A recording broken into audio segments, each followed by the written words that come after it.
Hey there, it's Deb again, and yes, I am still a mental health mom and an author. Welcome back. In my last video, I talked about a couple of things that I want to return to in this video because I feel like I left some important points unspoken. I talked about who I think you are, my audience, or who I hope you are, or the kind of folks I hope you will grow into once I actually develop an audience here. And I also talked about some general changes in your child's behavior, personality, patterns, moods, etc., that you want to look out for and you want to take seriously if you do see them. So what did I leave out? First of all, when I talked about you, and I mentioned that you may be parents of kids with mental health disorders, and you may not be. You may be concerned folks. You may be friends. You may be grandparents or siblings or teachers. I don't know. Anyone is welcome here. What I didn't say about that, or I didn't take it a step further, what I want to say now is that the old adage, I feel silly saying it, but the apple does not fall far from the tree, often proves to be true. So to just disclose here on my own, for myself, I have had multiple prolonged periods of severe depression. I didn't necessarily know what it was the first time it happened, but I have, and it took a long time for me to connect what was going on with me or my own history with what I had begun to see in my child and later children. I also didn't recognize that I was seeing a species of that in my husband. So my point is, if you're parenting a child who seems to have significantly disordered moods or behaviors, anything like that, take a look around your house, take a look at your extended family, because you might find some clues there that could become helpful to you. I'm not saying this in a judgy way, God knows, because people who live in glass houses and all of that. So I don't think there's anything wrong, let me say from the get-go, with having a mental health disorder, and I'm really saddened by the stigma that does exist and the lack of understanding. But I also feel that in order to parent our kids in the best and most effective way possible, as well as take care of ourselves and our entire family systems, we need to address what's going on inside of ourselves as well. And so I like to say, sometimes as corny as it is, that the apple doesn't fall far from the tree necessarily. So those of you out there who have come by and are watching my videos, who knows?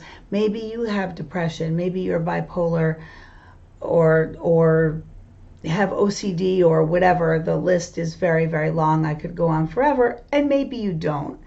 But I just thought it was worth pointing out. I can tell you that I have had periods of time where the very act of getting my butt off the couch and taking care of things that needed to be taken care of felt like the most daunting thing I would ever have to do in my life.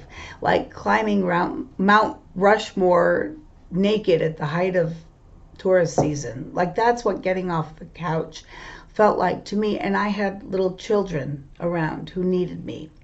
So I wanted to put that out there. If you are like me in more than one sense, hey there, nice to meet you and welcome to the club. And if you're not, this is still sort of good stuff to know.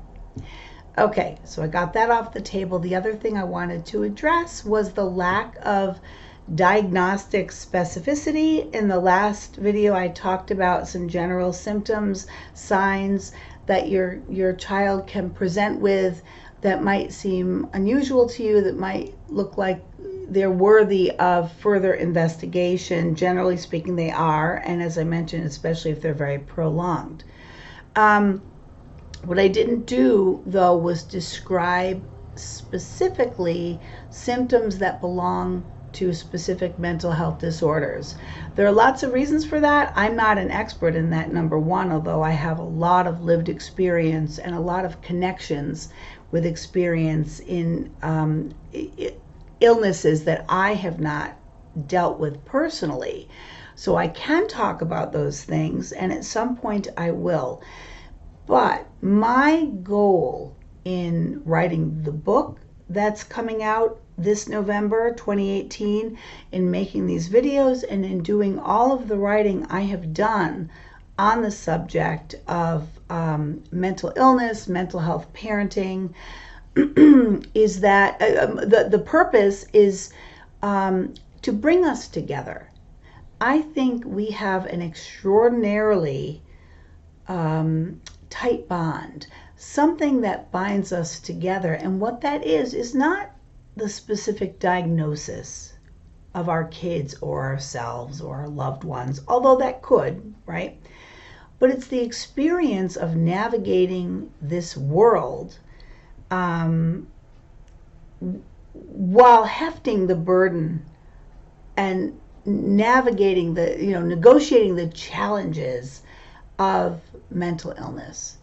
It's hard, it's thankless at times, it's scary, we're stigmatized, we're misunderstood, we suffer when our kids suffer. We don't always have the access we need to the right care or to good care. The list goes on, and I think that that's something that unites us all.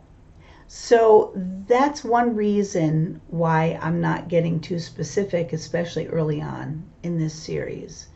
We don't need to focus on the names of what our kids or our loved ones have or may turn out to have someday, but we sure can focus on the experience and handling that in more productive ways and more successfully, taking care of ourselves.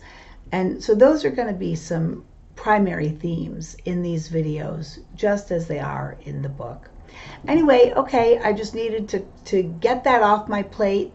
Next video, I will be talking about smart internet searching, and in particular, when to embrace Dr. Google and when to avoid him like the plague. Okay, thanks for stopping by. See you soon.